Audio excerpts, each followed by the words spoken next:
So tonight, we're very proud to have as our guest speaker a man who knows a thing or two about motivating others to the highest of levels.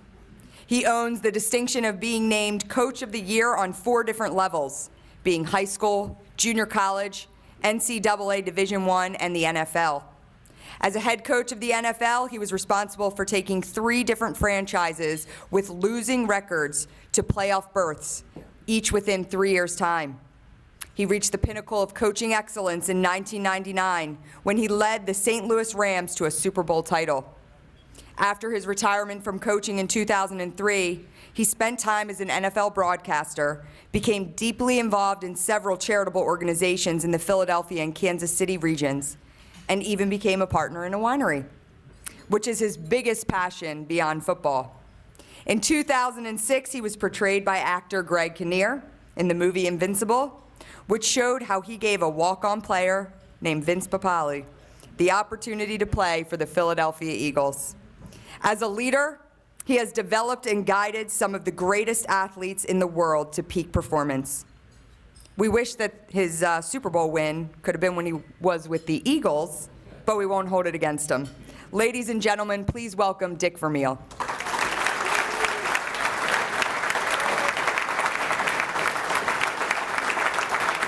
Thank you, honey. Thank you very much, ladies and gentlemen. Thank you very, very much. Really, what an honor it is to be here. I'm truly humbled, truly humbled. I'm an emotional guy, okay? And when I sit at the table with people that lost more than a football game, it really brings things forward in your life. Vince knows. Vince is like a son. Vince knows how much losing killed me, bothered me. It's actually the reason I left coaching in '82.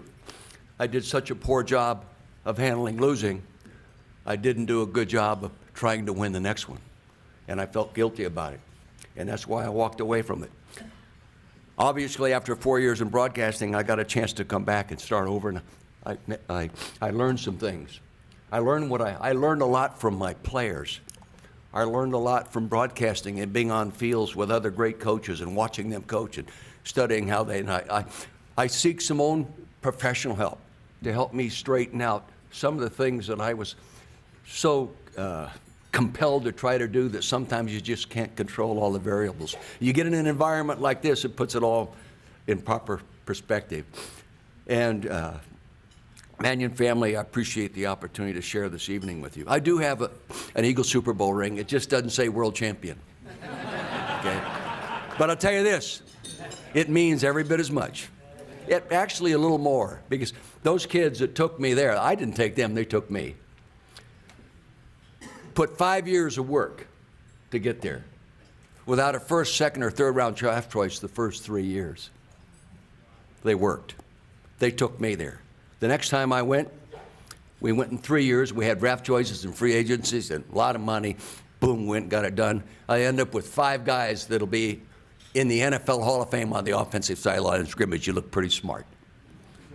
Surround yourself with real good soldiers, you're going to win. What I learned from these, in terms of leadership, is the number one thing you have to do to be a good leader is to care. And you know something? We don't teach kids how to care, as we ought to. In the classrooms, sometimes in the families. We don't teach people how to care. I know I had a slogan that gradually, and I learned them from Vince and the other kids. Players don't care how much you know until they know how much you care. I don't care if you're an all-pro safety, an all-pro Hall of Famer, or a high school kid. I have a lot of great friends in life now, or 60-year-old something high school kids that I coached years ago. Players don't care how much you know until they know how much you care. Very few people have the discipline to give the best they have to somebody they like the least. Tough to do. It'll work for a while, but gradually it wears off, and pretty quick you have someone that's underachieving. The other thing I always thought was very, very important was to be a good example. Your team will not be what you are not. They will not be without you being a good example as a leader. I surrounded myself with good leaders. I kept the right kind of players that would be infectious to other people. I kept Vince Papale, his passion, his enthusiasm, his humbleness for the opportunity, his gratefulness for the opportunity to demonstrate it to other kids that were already making money or were high draft choices. Great examples. They will not be what you are not. That's all there is to it. It's not complicated. People complicated. The best player for a position is not always the best player for a team. I tried to surround myself with the best players for a team. Unbelievable difference in the overall atmosphere within the organization. That's why I felt it was critical. You build an atmosphere in which people enjoy being in. Now, because you care, that doesn't mean you don't work them. You work until they bitch. If they're not bitching, you're not working them. I told my coaches, these guys are too happy walking off the field. We got to work them harder. Why? We're preparing them to win. Preparing them in the most adverse environment that the NFL can present. At the end of a ball game, we want them prepared to win. And you do that by creating an atmosphere of intensity, creating an atmosphere of people caring about each other, creating an atmosphere where everyone is a good example, and it's infectious. It's amazing. It's common sense, really. It's common sense. But common sense is not always common practice when it comes to leadership positions. I read this a few weeks ago, and it's so good. The flowers of common sense don't grow in everybody's garden. Boy, and I've run into a lot of them that didn't. You would think they would knowingly know how to do it without somebody really showing them how to do it. We have a lot of kids that grow up with without a dad in the National Football League. And sometimes you're the first one, other than their high school coach or their college coach or their NFL coach, teaching them how to care, teaching them to be a good example, teaching them to contribute to the atmosphere. And then the next thing you had to do is define a way to do it. Give them a vision. You know, a vision in reality is invisible, but a great leader can make it visible. He paints such a vivid picture of what he's all about, what he cares about, the examples he provides, the atmosphere he builds, that the followers believe. And no one can lead without a follower. Nobody can lead without a follower, no matter how you try. But I'll tell you this, when you have a vision and they buy into it because now they see it, you have a value system, a real value system. When you kick your best fullback off your football team and he goes, you know, and you like the kid, but you have to do it because you have a value system and he makes a mistake. Happened to me a few times in the National Football League. You let him go. Hey, get him a job with your guy you play twice a year. Maybe that fault will show up in your game, but you don't want him on your side of the line of scrimmage. A value system that you stick to. Then a process. What's your process? What's your process? All this stuff I learned from kids all the way back in high school. What works best helping this guy be the best he can be? John Wooden told me a long time ago. His office is right next to mine at UCLA. He says, your job, coach, is not to be always thinking about winning. He says, just think about making your kids, your players, the best they can possibly be, and winning will take care of itself. So true. So true. But it's got to be part of your vision. It's got to be part of your value system. It's got to be part of your process. And the other thing you got to do is build relationships. But for all that, though, you got to go to work, right? You got to go to work. You know, I was raised 25 yards from my old home, still there in Calistoga where I was born in the Napa Valley. It was my dad's old garage. It was my great-grandfather's barn. I was born in the front bedroom of that house. It's still there. I learned to work. My dad's garage was called the Owl Garage. Mr. Frediani, Gene Frediani of Frediani Vineyards, where our grapes come from, named it the Owl Garage because my dad worked all night. Okay? You work all day. Hey, you got customers. You make money with your hands. You make a living for your family. You got 4 kids and raising another one along with you. You go to work. And many times, I went back to work with him at nighttime. My only reason for not working was at football practice. That was okay. My dad loved football. So I learned how to work from him. I learned to appreciate football from him at that same time. But hard work is not a form of punishment. It's a solution. It's a solution. Fatigue is your ally, not your enemy. I used to tell guys, ask Vince. These guys, Vince was there the first year. We had guys retire at the first hour of practice.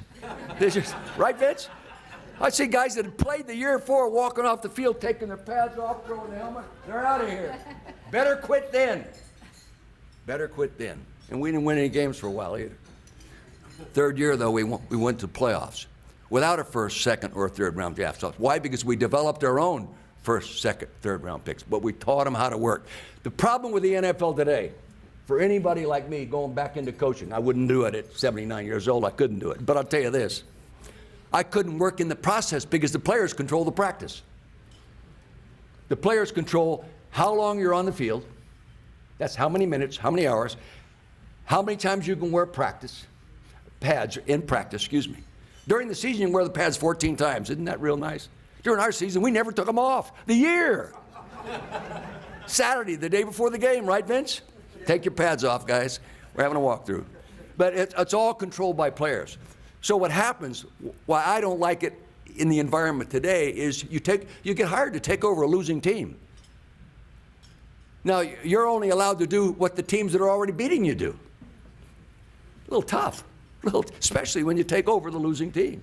So anyway, you got to go to work. And there's never been a simple way to be successful. And all the military career and everything, I've studied, I've read the books. I first affiliated with this organization by reading the book. I bought 8 copies for all 8 grandsons. And I quizzed them on it. They read it. I talk to them about what's on chapter 4 or what's here. And I underline as I read. I read it as a textbook because I learn.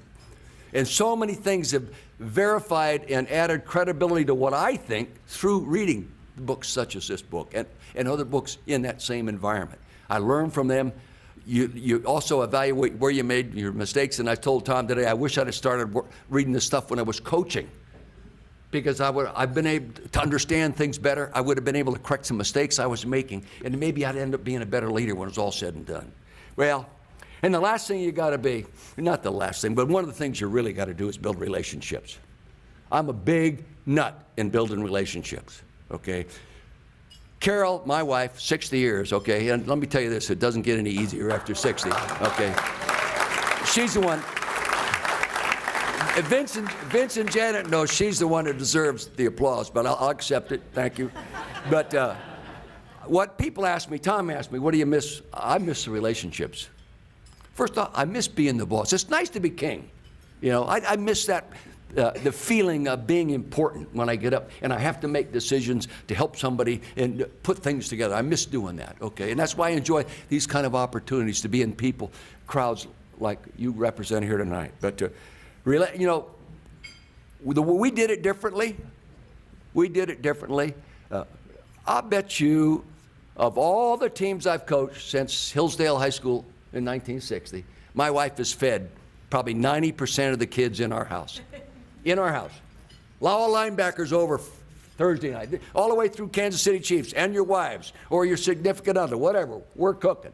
And it's amazing what you find out about a person sitting across the table that you don't find out in a meeting room, that you don't find out on the practice field, or you certainly don't find out game day. It's amazing the things that I feel that I've learned from kids that help me be a better coach and better for them and better for the team by building a relationship deeper than how they tackle and how fast they run the 40. Vince and Janet know this. Hey, I love these guys. Excuse me. But, hell, we're all together Super Bowl Sunday. I was in California the whole week prior to the Super Bowl and had unbelievable accommodations to go to the Super Bowl and be a guest and everything else. I said, no, I'm coming home and being with my guys. Nobody in that game belongs to me. And hey, we drank some wine. Yeah, we drank some wine. We had a good time. But it shared a true meaning of building relationships in a leadership role. And the last thing you got to do is be sincere. You got to tell the truth. How tough is that? We complicate it. The word integrity was mentioned. If you have integrity, nothing else matters. If you don't have integrity, nothing else matters. Isn't that true? Yeah. All you need to do is make one mistake. And many times a second one will follow, especially if you're doing it intentionally. So if people believe in you, you have a chance then to help them be what they have the ability to be.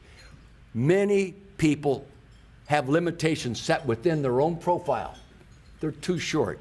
That's what they told London Fletcher. London Fletcher signed as a free agent in 1998. 5'8.5", 235-pound linebacker, okay? Played 16 years in the league, made the Pro Bowl twice, got huge re-signing bonuses. He's multi-millionaire, okay? Someone set a limitation on him. He can't play in this league. He's too small, he's this and that. What a best linebacker. Oh boy, could he play. Could he play. Well, I loved finding those kids and taking any limitation, either themselves set by them or somebody, a parent, a counselor at a high school, or a high school football coach or a college coach, somebody set on them. And let's see, Vince is probably the greatest example I've ever seen. And he's the oldest rookie to ever make an NFL football team. And a lot of you know this, but he didn't play college football, okay? So anyway, well, I call him common sense. Simple. But we have a tendency sometimes to complicate it. I have myself, and I've embarrassed myself by complicating it many times. But I appreciate the opportunity to just share these few thoughts. There's leaders in this room that really know what I'm talking about, because you can take this topic. I just did it for an hour and a half all the way over in St. Martin for 650 people. I learned more from talking to all these executives after I spoke by talking to them about their problems, coming to me and talking about, I said, I have the same problem, you know. So leadership is something that needs to be better taught in our educational system. The other thing, I'll close this. I mentioned this to Tom. I'll probably get in trouble for saying it. But what's that great musician that just passed away? Prince. Oh, hey, no question he's outstanding, okay? No question. We memorialized him. Oh my gosh, he deserves the respect. When I stop and think what has been given up in this room, and you're lucky if it gets on the second page of the paper, or it gets, a family gets it. Ladies and gentlemen, I'll tell you this. I'll tell you, our value system is gradually getting screwed up. Excuse me. Okay, excuse me. It really is. And you just stop and think. You just stop and think we all know what people have done. And fortunately, you people have not forgotten it. And that's why you're here tonight. And that's why this organization will keep growing and growing, because your kind of people attract the same. That's why you get involved, because it makes you feel good. That's why I get involved, because it makes me feel good. I don't know what I contribute, but I feel better about having been here tonight. Thank you very much.